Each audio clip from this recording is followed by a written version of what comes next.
Autoconhecimento. Você tem certeza que você quer se autoconhecer?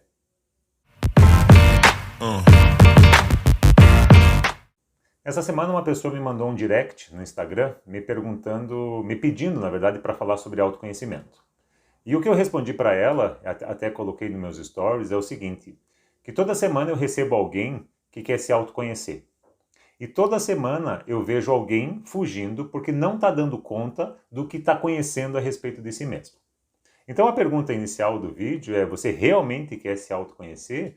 É uma pergunta provocativa porque você deve conhecer pessoas, né, ou talvez até mesmo você, que tem essa ambição de se autoconhecer. Bom, existem várias formas de você se autoconhecer e eu não posso abordar todas elas aqui. O que eu posso falar com um mínimo de profundidade é a forma psicoterapêutica de você se conhecer, né? Você procurar alguém e, através desta conversa, você ter mais domínio sobre o conhecimento que você tem sobre você. O problema é que chega um determinado ponto da psicoterapia na qual a coisa começa a degringolar e é nesse momento que as pessoas fogem. Deixa eu tentar explicar isso aqui um pouquinho melhor para vocês. O que funciona aqui é o seguinte, vamos pensar na psicoterapia como um estágio, né, como um processo de 3 estágios. Né? Um processo de diagnóstico, um processo de prognóstico e um processo de ação. Para cada um desses estágios aqui, eu tenho uma palavrinha que compõe esses processos para deixar a coisa mais clara para vocês.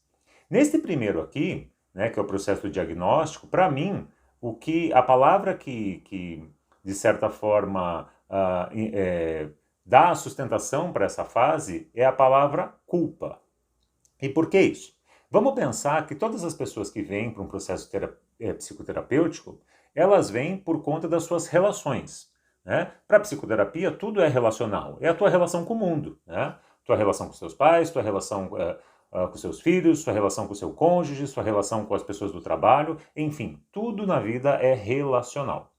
Quando a gente vem para a psicoterapia para nos autoconhecer, né, tendo como pano de fundo que tudo é um processo relacional, né, num primeiro estágio, que eu chamo estágio de diagnóstico e baseado na culpa, né, as pessoas começam, né, fazendo uma menção a todas as relações que elas têm na vida, relação com todas essas pessoas que eu acabei de citar, e o quanto essas pessoas são culpadas por ela se sentir do jeito que ela se sente. Né? Então, na fase do diagnóstico, né, eu estou analisando aqui as minhas relações com todos os meus pares, pais, filhos, cônjuges, enfim. E eu estou atribuindo a eles a culpa, né, do meu estado. Esse é o primeiro estágio. Nesse estágio, todo mundo adora fazer terapia, porque até então eu só estou colocando a culpa nas outras pessoas. Bom, quando a coisa vai para um próximo estágio, que eu chamo estágio do prognóstico, e a palavrinha, né, que eu tenho para enfatizar esse estágio é a palavra responsabilidade, a coisa começa a ficar um pouquinho mais complicada. Por quê? Porque aqui nesse segundo estágio, né, o estágio do prognóstico, eu começo a perceber que, como tudo é relacional, eu tenho uma parcela de responsabilidade, né, naquilo que está acontecendo em termos relacionais comigo. Então, se fulano de tal ou fulano de tal tem me tratado de uma determinada maneira, não é só porque essa pessoa quer me tratar dessa maneira. É porque, de certa forma, eu permito, né, que essa pessoa me trate desse jeito. E na medida em que eu permito, veja, eu estou exercendo uma responsabilidade que é minha. Ou seja, se antes eu culpava as pessoas por me tratarem de uma determinada forma, agora eu não tenho mais escapatória. Eu tenho que começar a olhar e ver que eu tenho certas responsabilidades também em relação a como as pessoas me tratam. Né? Às vezes, né, o que acontece muitas vezes é que eu não aprendi a me impor, eu não aprendi a me defender, eu não aprendi a dizer o que eu penso, eu aprendi a manipular as minhas emoções, né, e os meus sentimentos e, portanto, as pessoas capitalizam em cima disso. Ou seja, nesta segunda fase do prognóstico, a coisa começa a ficar mais difícil porque o processo de autoconhecimento ele vai bater lá dentro da gente numa região que às vezes a gente não quer enxergar, que é a seguinte, né? Eu e as minhas limitações. Eu e os meus medos, eu e as minhas dificuldades em lidar com esse mundo relacional. Nesse segundo estágio, as pessoas já começam a abandonar a psicoterapia. Por quê? Porque elas entendem que se a gente for para um próximo estágio, a coisa vai ficar ainda pior.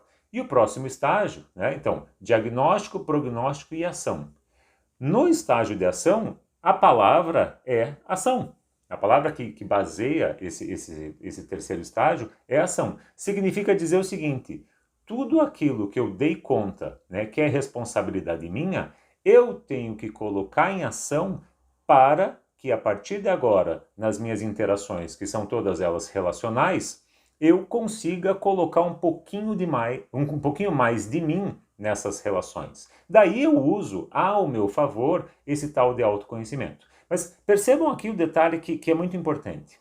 O autoconhecimento, ele joga a nosso favor quando eu cumpro as 3 etapas. Se eu não cumprir as 3 etapas, o autoconhecimento ele fica só na etapa do diagnóstico, que é a etapa de eu culpar todas as outras pessoas. Essa é uma etapa extremamente confortável, mas ela não resolve a minha situação. Por isso que ao responder a pessoa que me passou o direct aqui, eu falei para ela, olha, o autoconhecimento ele é ótimo, só que o problema é que muitas pessoas não dão conta dele, porque você precisa passar por esses 2 estágios dificílimos, que são o estágio da responsabilidade e o estágio da ação. Veja, você pode viver uma vida sem se autoconhecer? Pode.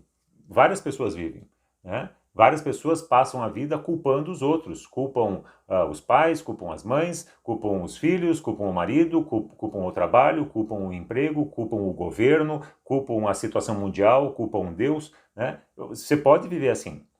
Mas há um preço que você paga por viver sua vida assim também, né? Agora, se você quiser passar pelos outros estágios, né, e viver a tua vida se autoconhecendo realmente, também tem os seus prós e contras, né? Os prós é que você vai imprimir a tua, digamos assim, a tua digital psicológica nas suas coisas, né, na sua vida.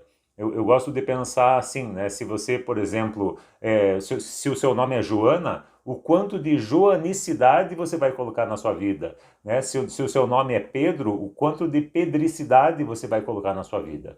E daí, né, isso torna a nossa vida muito mais legítima, né? Tá certo que algumas pessoas não vão gostar, porque quando você chegar para elas e dizer assim, ó, você não vai mais me tratar desse jeito, a partir de agora eu não vou mais admitir que você me trate assim, algumas pessoas não vão gostar, algumas pessoas vão correr, algumas pessoas vão te abandonar. Esse pode ser o efeito colateral ruim.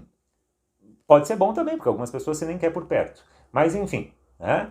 São esses 3 estágios e eu acho importante que você tenha consciência que o autoconhecimento demanda que você passe por essas 3 fases. Então, como é característica do meu canal, eu vou ter que falar aquilo, né, que é o mote do meu canal. Para de bunda molice e cumpra os 3 estágios. Este é o processo de enrijecimento da bunda. Você colocar um pouquinho mais de joanicidade na sua vida, de pedricidade, de mariasicidade, né, de Luiz Fernandicidade na sua vida. Para de bunda molice. Ok? Grande abraço, bom final de semana.